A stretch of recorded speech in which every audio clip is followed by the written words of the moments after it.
back of Table Mountain in the middle. These are the Constantia Mountains, because on the other side is Constantia. And then Chapman's Peak Drive out of view, which we saw as we came into Mountain.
Previously, when I got excited, this much is like Banff in Canada. Yes. So, but that's not a city. It's not like it's like it's a place like within Canada, Alberta region. It's pretty wild, but this is like a city and something unique.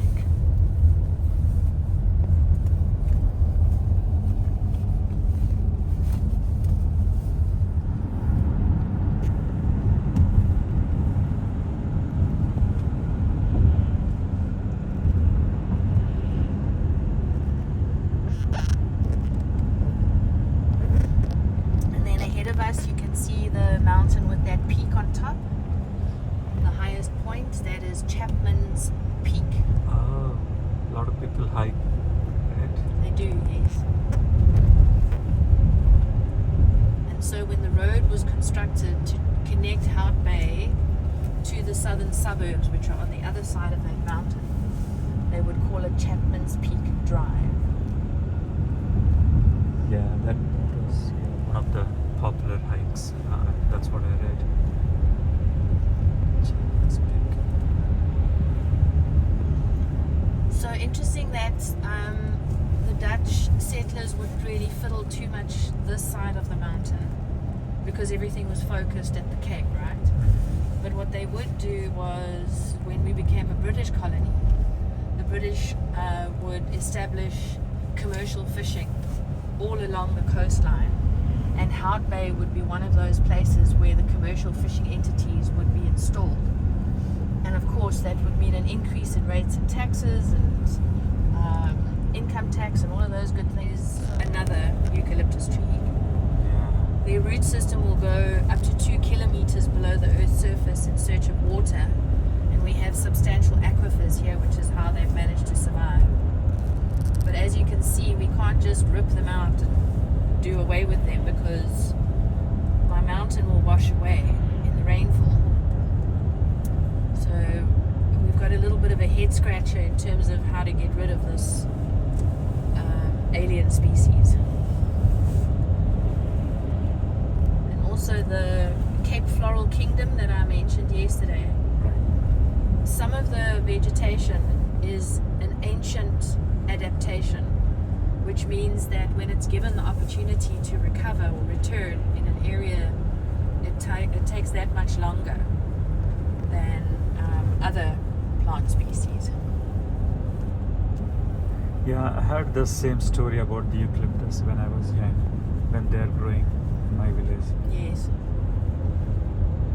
And these trees, like, yeah, you mentioned yesterday. Yeah. I mean, but they look majestic and looks like they have some attitude. They do. And technically they're a national monument because they're over 150 years old. Oh, okay. So majesty for sure, yes. So they're kind of tilted towards the west. Yes. Maybe it's because of the sun. No, the prevailing wind. Oh, okay, Yeah. okay, I see. Slightly tilted. Yeah. So that's giving some kind of attitude. Yes. So when the first Dutch colonizers arrived, one of the challenges they would have been faced with is that this is kind of... Is that the Lion's Head? It is, yes. Oh, okay. Yeah, Lion's Head. Stands 860 meters above sea level and can be summited with a circular route. Very popular in summer because you can watch the full moon rise in the east and the sun set on the ocean in the west.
This is like a residential.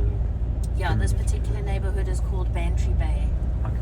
It's a neighborhood of Cape Town.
How pleasant is it?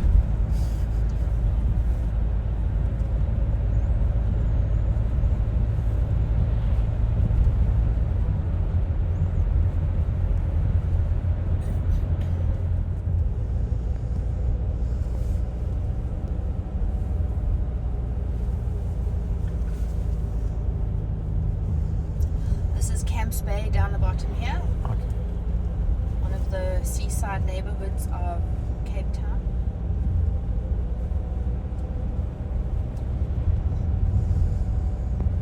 I see strong influence of Europe here in Cape Town / South Africa, even in Johannesburg. But here it's more evident. Maybe I didn't explore Johannesburg much, but No, it makes sense. right.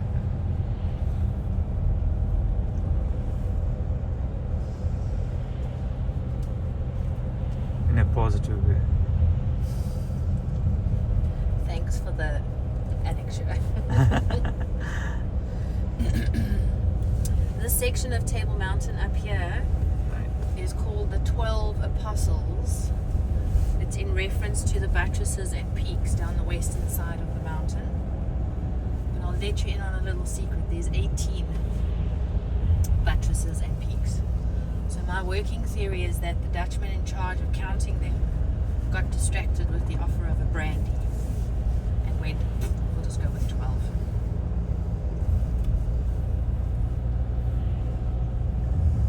Leaves. Okay. Local people, Kaz.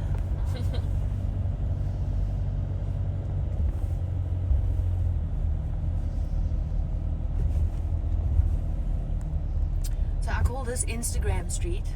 Yeah. But I will take you up the hill and show you some real parts of Borkarp. Okay.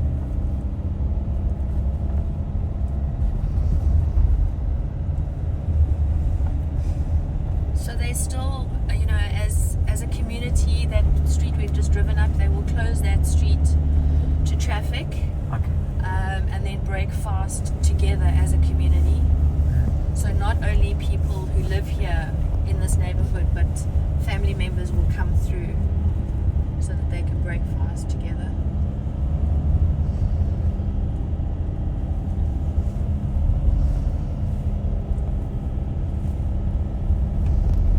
And of course at the back there you have greater elements of gentrification.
Vocab.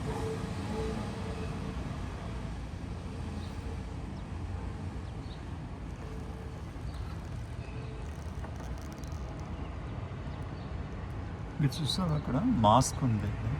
We have a mosque here. I see from the flight as well. A lot of these. Yes. The yellowish. At the moment it's wheat and canola that's growing.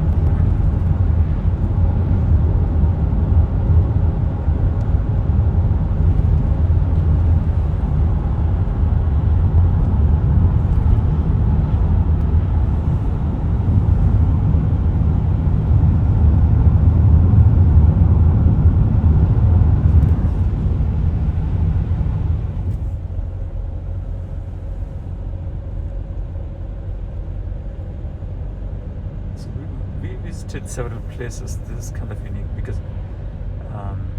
Canada, Alaska, so they have a different landscape, and this is kind of quite unique.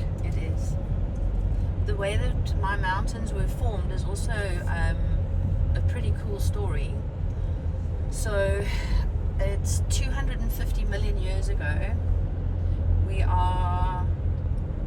Gondwana has shifted away from Pangaea, and of course Gondwana comprised of the South Pole, which was connected over here, the bottom end of South America, which was connected on the western side of the peninsula, and then just around this corner would have been the bottom part of India to provide food and shelter 365 days of the year. There's not enough resources for any one plant species to provide a glut supply of food so that one animal species can gorge itself and then go into hibernation. We also cannot have migration because of the grasses and reeds that are endemic to this area, and so the antelope can only ever eat the grass and reeds here. So you can see short, stubby, hardy, doing its thing in sandstone and granite.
To whatever the current and the tide is doing, you'll see it build up. Yeah, I don't know to disturb while driving. Yeah. I can multitask. Okay, yeah.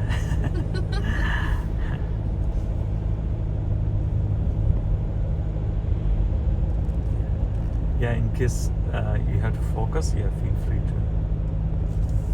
I don't know. I'm looking at all the different proteas growing on the side of the mountain.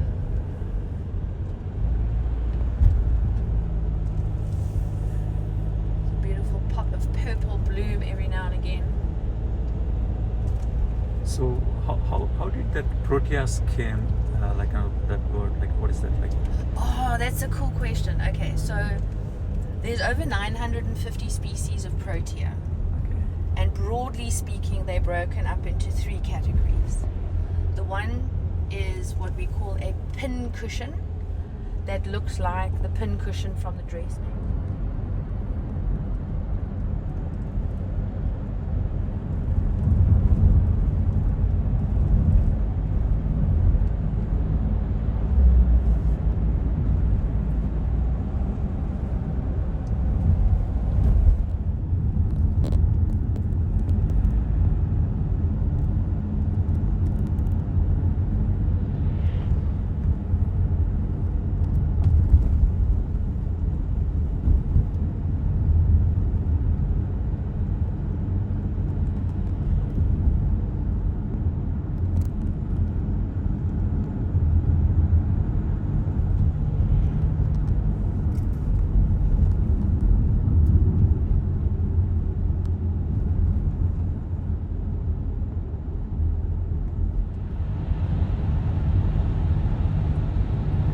Significant because it is the smallest in geographic size. It's only 90,000 square kilometers, and it is the most dense, over 15,000 species of plants that occur in the Western Cape and nowhere else in South Africa.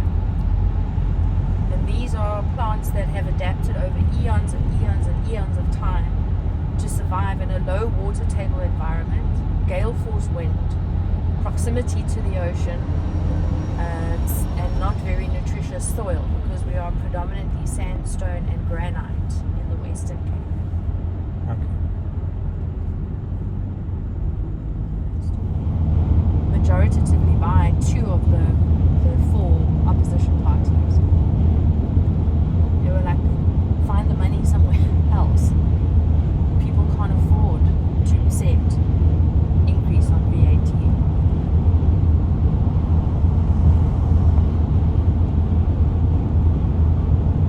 So all these kind of rich neighborhoods away from the city. They look beautiful.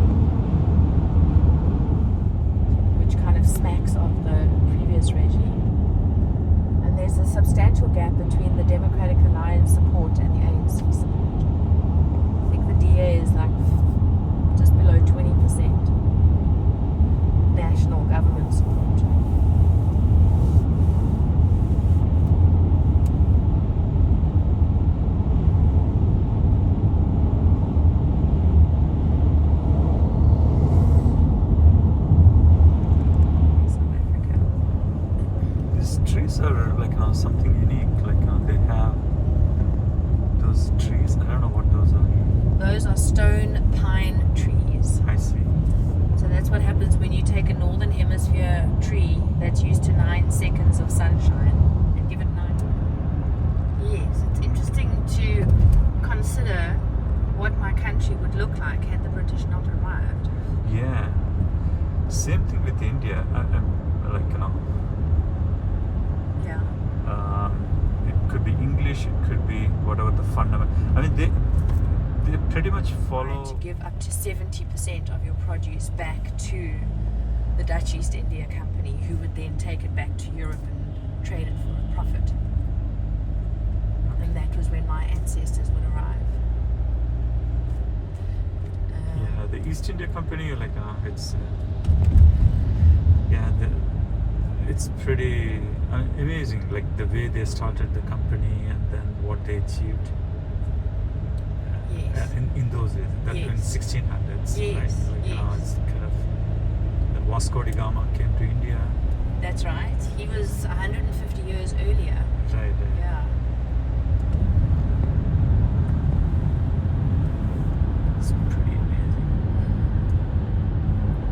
Cape Town.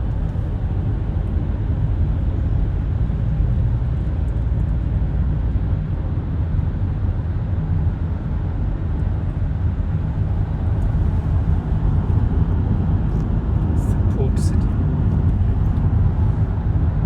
Yeah, even to this day. And that person is responsible for keeping an eye on the water down below here.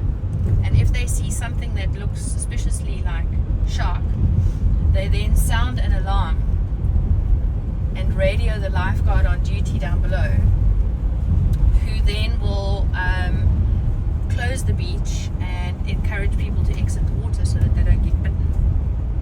And by all accounts, this is a system that works pretty well, because since we've had this shark spotter in place, we have seen a decline in the number of shark attacks. So good for sharks and good for humans.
Yeah, right now.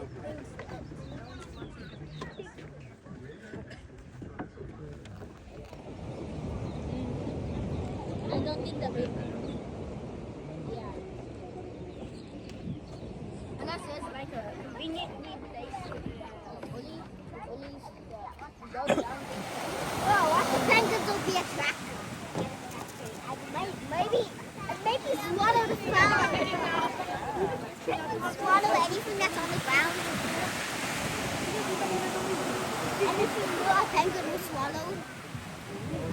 So if I put this on the... Oh, I see a chunky one. I see that chunky guy.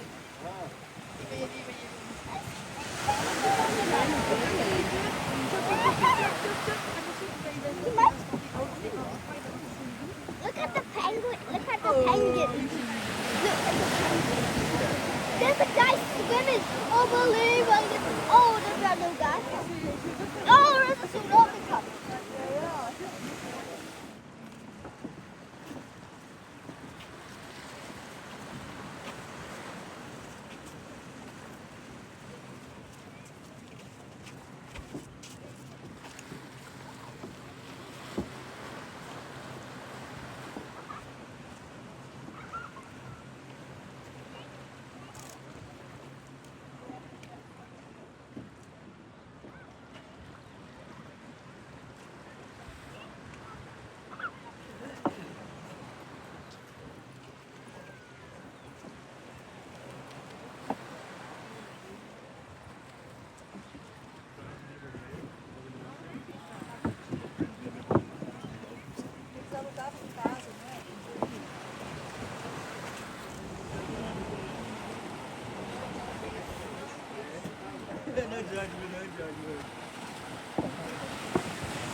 1/3 of the weight of an ostrich, so it's too light.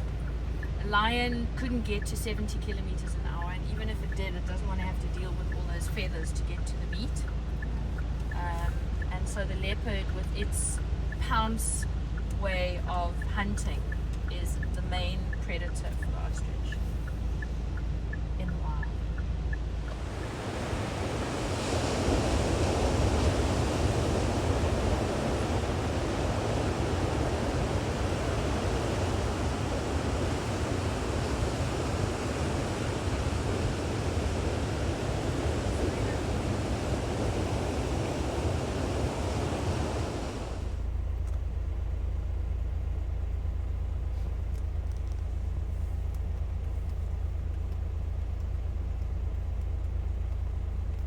So the white flash on their nose and their bum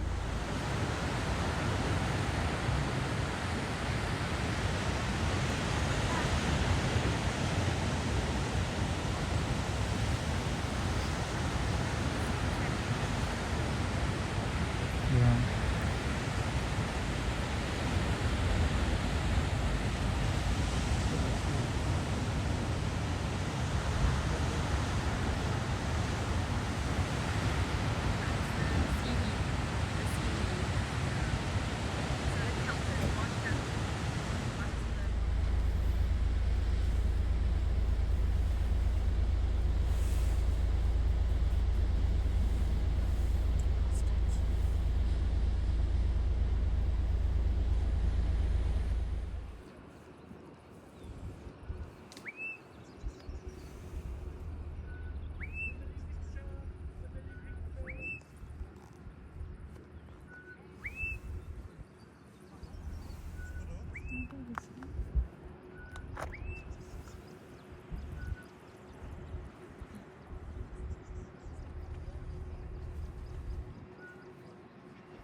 So did you notice anything wrong with my lighthouse?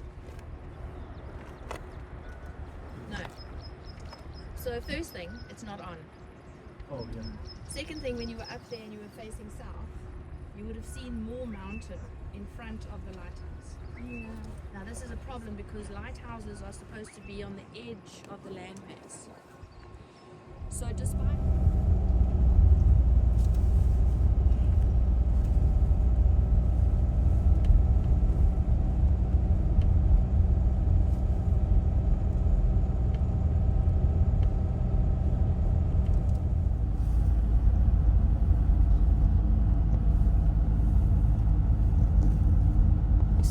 Bay, and of course in the distance on the back there you can see where we were yesterday.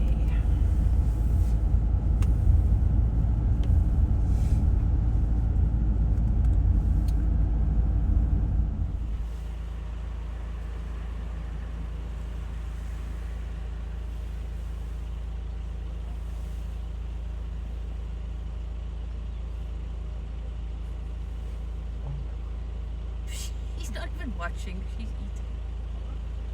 Oh, oh, oh.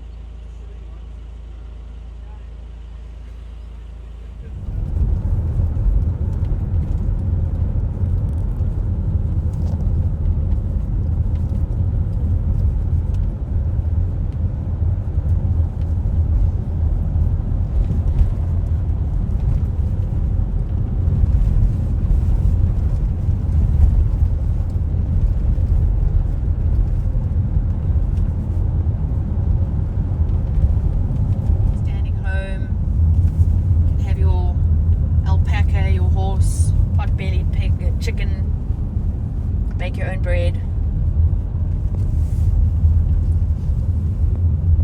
And the undeveloped area that you see out in the middle there, this is a critical wetland space that is home to an endemic amphibian called the western leopard toad. Western because it doesn't occur anywhere else except the Western Cape, and leopard because it has a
all of them we've learned from the local inhabitants a very long time ago that all got some form of